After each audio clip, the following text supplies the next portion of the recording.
Hello friends, तो कैसे हैं आप सब? आप सभी का आपके अपने चैनल अनएंडिंग साइंस में स्वागत है। गाइस, आज हम पढ़ेंगे क्लास 10 के फुटप्रिंट्स विदाउट फूड का first chapter a triumph of surgery, जिसे लिखा है जेम्स हैरियट ने। गाइस, क्या आप लोगों को इस चैप्टर का नाम समझ में आया? अगर नहीं आया तो मैं आपको बताती हूँ। ट्रायम्फ का मतलब होता है जीत, तो a triumph of surgery means surgery की जीत होना। तो फ्रेंड्स, चलिए जल्दी से मैं आपको इस चैप्टर की शॉर्ट समरी बता देती हूँ। गाइस, ये स्टोरी है एक डॉग की जिसका नाम है ट्रिकी, जिसे उसकी मालकिन मिसेस पंफ्रे ने बहुत ज्यादा लाड प्यार से रखा है। ट्रिकी की मालकिन उसे लाड प्यार में ज्यादा खाना खिला दिया करती थी, जिसके कारण एक दिन ट्रिकी ओवरफीड के कारण बीमार हो जाता है। ट्रिकी के बीमार होने पर उसकी मालकिन बहुत ज्यादा चिंता में आ जाती है, क्योंकि वो उससे बहुत ज्यादा प्यार करती है और ट्रिकी के लिए वह एक वेटरनरी डॉक्टर यानी जानवरों के डॉक्टर को हायर करती है, जो कि खुद मिस्टर हैरियट यानी राइटर ही होते हैं। गाइस, ये राइटर तो डॉक्टर निकले। इस स्टोरी को पूरा पढ़ने के बाद हम ये जानेंगे कि क्या मिस्टर हैरियट ट्रिकी को ठीक कर पाते हैं या नहीं, और अगर करते हैं तो कैसे। तो चलिए शुरू करते हैं इस प्यारी सी स्टोरी को।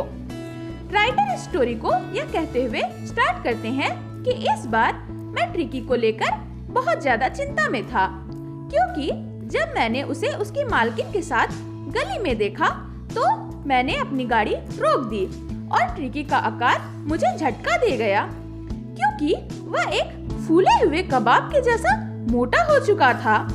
राइटर बता रहे हैं कि ट्रिकी एक ब्लॉटेड सॉसेज, जो एक फूड है, उसके जितना मोटा हो चुका था। राइटर साथ ही ये भी कहते हैं कि ट्रिकी की आंखें ब्लड की तरह लाल थी और पानी से भरी थी, जो आगे की ओर घूर रही थी, और साथ ही उसकी जीभ पूरी तरह से बाहर निकली हुई थी।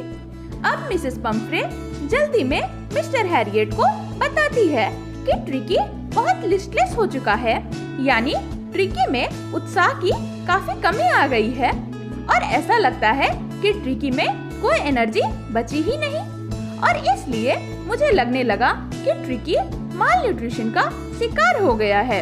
इसलिए मैं ट्रिकी को स्ट्रॉन्ग बनाने के लिए खाना के साथ साथ माल्ट, कॉड लिवर ऑयल और हॉर्लिक्स भी रात में देती थी, ताकि इसे अच्छे से नींद आ जाए।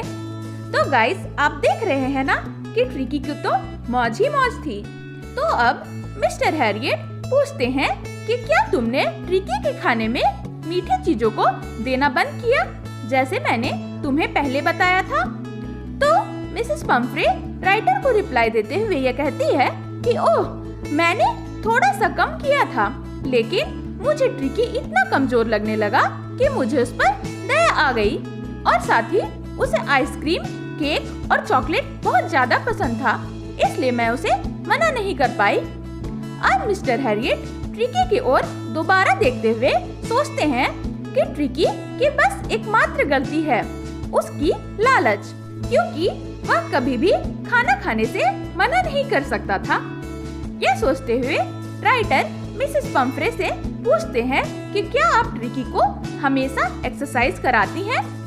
तो मिसेस पंफ्रे कहती हैं कि ये मेरे साथ थोड़ी बहुत सैर कभी कभी कर लिया करता है, जैसा कि आप अभी देख सकते हैं, लेकिन मेरे माली हैटकिन के कमर में दर्द है, इसलिए कुछ दिनों से ट्रिकी रिंग थ्रोइंग वाला एक्सरसाइज नहीं कर पा रहा है। अब मिस्टर हैरियट कठोर आवाज में मिसेस पंफ्रे को कहते हैं कि अगर तुमने अभी से इसके खाने में कमी नहीं की और इसे रेगुलर एक्सरसाइज नहीं कराया, तो ट्रिकी रियल में बहुत ज्यादा बीमार हो जाएगा।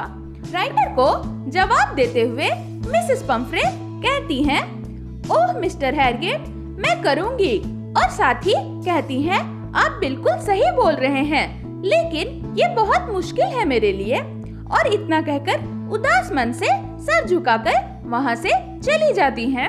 मिस्टर हैरियट ने पहले ही अंदाजा लगा लिया था कि मिसेस पंफ्रे कुछ ही दिनों बाद उन्हें कॉल करेंगी और एज एक्सपेक्टेड उन्हें जिस बात का डर था वही हुआ। कुछ ही दिनों बाद उन्हें मिसेस पंफ्रे का कॉल आया। वो बहुत दुखी थी क्योंकि ट्रिकी कुछ खा नहीं रहा था। यहाँ तक कि ट्रिकी जिसे खाने से बहुत प्यार था वो अपनी मनपसंद चीजों को भी खाने से मना कर रहा था और साथ ही वह बार बार उल्टी भी कर रहा था।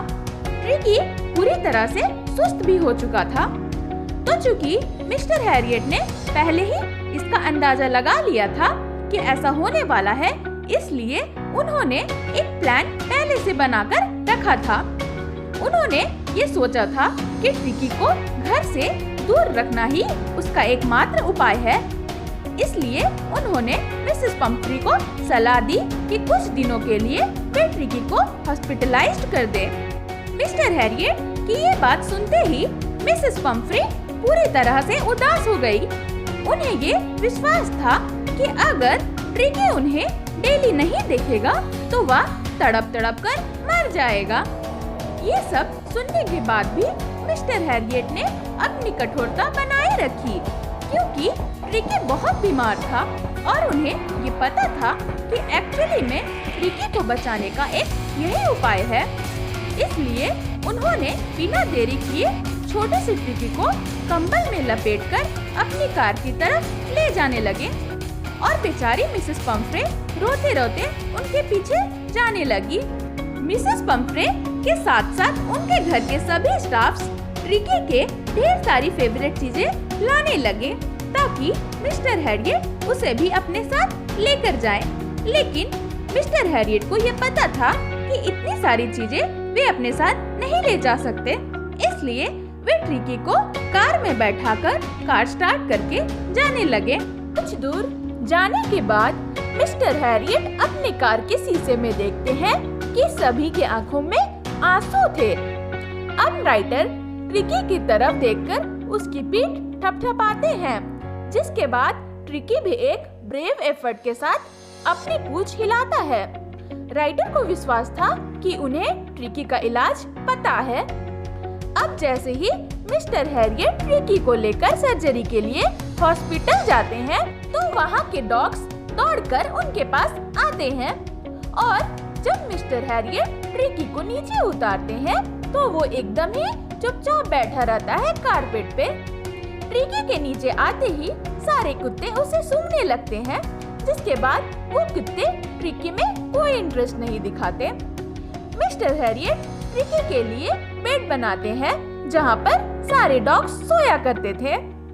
2 दिन तक राइटर ट्रिकी को खाना ना देकर उसे बस ज्यादा से ज्यादा पानी देते थे। सेकंड डे के एंड में ट्रिकी में थोड़ी बहुत रिकवरी होने लगती है। अब ट्रिकी अपने सराउंडिंग में भी इंटरेस्ट दिखाने लगता है और तीसरे दिन जब ट्रिकी ने आंगन में दूसरे कुत्तों को सुना तो उसने भी हल्की फुल्की आवाजें निकालना स्टार्ट कर दिया। तो जैसे ही मिस्टर हैरियट दरवाजा खोलते हैं वैसे ही ट्रिकी तुरंत दरवाजे से बाहर निकलकर इन कुत्तों के साथ घुलने मिलने की कोशिश करता है। मिस्टर हैरियट ट्रिकी के खाने के टाइम पे हमेशा वहाँ प्रेजेंट रहते थे। जब कुत्तों के खाने का वक्त होता था तब ट्रिस्टॉन एक बॉल में खाना डालता था और सारे कुत्ते दौड़कर आते थे खाना खाने के लिए। उन डॉग्स को यह पता था कि अगर वो खाना तक पहुंचने में लेट हुए तो उन्हें बाकी डॉग्स का बचा हुआ खाना मिलेगा। और जब सारे डॉग्स खाना खाकर चले गए तो बेचारा सुस्त ट्रिकी सबसे लेट उस खाने के बॉल तक आया, जिसमें बहुत थोड़ा सा खाना बचा हुआ था। तो ट्रिकी को अब उस दिन उतने ही खाने से ही काम चलाना पड़ा। अब अगले दिन जैसे ही खाना बॉल में आता है तो फिर से सारे कुत्ते दौड़कर आते हैं। इस बार ट्रिकी भी दौड़कर जाता है क्योंकि अब उसे पता चल चुका था कि अगर वो नहीं दौड़ेगा तो उसे खाना नहीं मिलेगा। और इस तरह 4th डे ट्रिकी खाना खाने में सक्सेसफुल हो जाता है और इन सब के बाद ट्रिकी की रिकवरी बढ़ जाती है, वो भी बिना कोई दवा के। राइटर बता रहे हैं कि मिसेस पंफ्रे हर एक दिन में दर्जनों बार उन्हें कॉल करके ट्रिकी की खबर लेती रहती थी। वो हमेशा यह पूछती रहती थी कि क्या मैंने ट्रिकी की बेडशीट टाइमली बदला या नहीं, और मौसम के अनुसार क्या मैंने ट्रिकी को कोट पहनाया या नहीं। तो दोस्तों, हमें तो ये मानना होगा कि मिसेस पंफ्रे बहुत ही अच्छी ओनर थी। अब मिस्टर हैरियट मिसेस पंफ्रे को ये बताते हैं कि अब ट्रिकी खतरे से बाहर है और वो बहुत जल्दी रिकवर कर रहा है। ऐसा सुनते ही वो ट्रिकी के लिए 2 दर्जन एग्स लाना स्टार्ट कर दी ताकि ट्रिकी की स्ट्रेंथ बढ़े, और जल्दी ही मिसेस पंफ्रे एग के साथ साथ ट्रिकी के लिए वाइन्स की बोतलें भी भेजने लगी ताकि वाइन से ट्रिकी के बॉडी में खून बने। लेकिन मिस्टर हैरियट वाइन ट्रिकी को ना देकर खुद और अपने पार्टनर के साथ मिलकर एंजॉय किया करते थे। राइटर कह रहे हैं कि रियल ओकेजन तो तब बना जब मिसेस पंफ्रे ने ब्रांडी की बॉटल्स भेजना शुरू किया। गाइस, देख रहे हैं ना आप कि ट्रिकी के साथ साथ अब मिस्टर हैरियट की भी लॉटरी लग गई। वाइन्स की बॉटल्स के कारण मिस्टर हैरियट चाहते थे कि ट्रिकी उनका परमानेंट गेस्ट बन जाए, लेकिन उन्हें साथ साथ ये भी पता था कि मिसेस पंफ्रे ट्रिकी को लेकर बहुत दुखी थी। वो भी हमेशा ही ट्रिकी को याद किया करती थी। अब राइटर बता रहे हैं कि कुछ ही देर बाद एक 30 फीट की लंबी चमकदार कार सर्जरी के बाहर रुकी, और कार का दरवाजा खुलते ही मुझे ये पता चला कि ये मिसेस पंफ्रे है। मिसेस पंफ्रे बहुत डरी हुई थी। उनके होठ कांपते हुए राइटर से पूछते हैं कि मुझे सच्चाई बताइए, क्या ट्रिकी रियली में बेटर है पहले से? मिस्टर हैरियट रिप्लाई देते हुए कहते हैं कि हाँ, वो अभी ठीक है और आप गाड़ी से बाहर मत आइए, मैं अंदर जाकर उसे ले आता हूँ। अब मिस्टर हैरियट ट्रिकी को बाहर लाते हैं। ट्रिकी अब पूरा चेंज हो चुका था, वो अब पूरा फिट हो चुका था। मिस्टर हैरियट ने ट्रिकी को उठाया और मिसेस पंफ्रे के पास ले गए। जैसे ही ट्रिकी ने अपनी मालकिन को देखा, वैसे ही उसने छलांग मार के मिसेस पंफ्रे की गोद में चला गया। और अब क्या, मिसेस पंफ्रे ट्रिकी को पहले जैसा देख बहुत खुश हुई, और जैसे ही कार जाने लगी, मिसेस पंफ्रे ने खिड़की से बाहर देखा। उनकी आंखों में आंसू थे और जाते जाते वे राइटर को चिल्लाकर कहती हैं कि मैं आपका शुक्रिया कैसे करूं, और साथ ही ये भी कहती हैं कि this is a triumph of surgery. तो दोस्तों, यहाँ हमारी ये प्यारी सी कहानी खत्म होती है। आई होप आपको ये स्टोरी अच्छी लगी हो। अगर आपको मेरा वीडियो अच्छा लगा हो तो प्लीज इसे लाइक, सब्सक्राइब और शेयर करना ना भूलें। तो मिलते हैं फ्रेंड्स नेक्स्ट वीडियो में। Thanks for watching this video.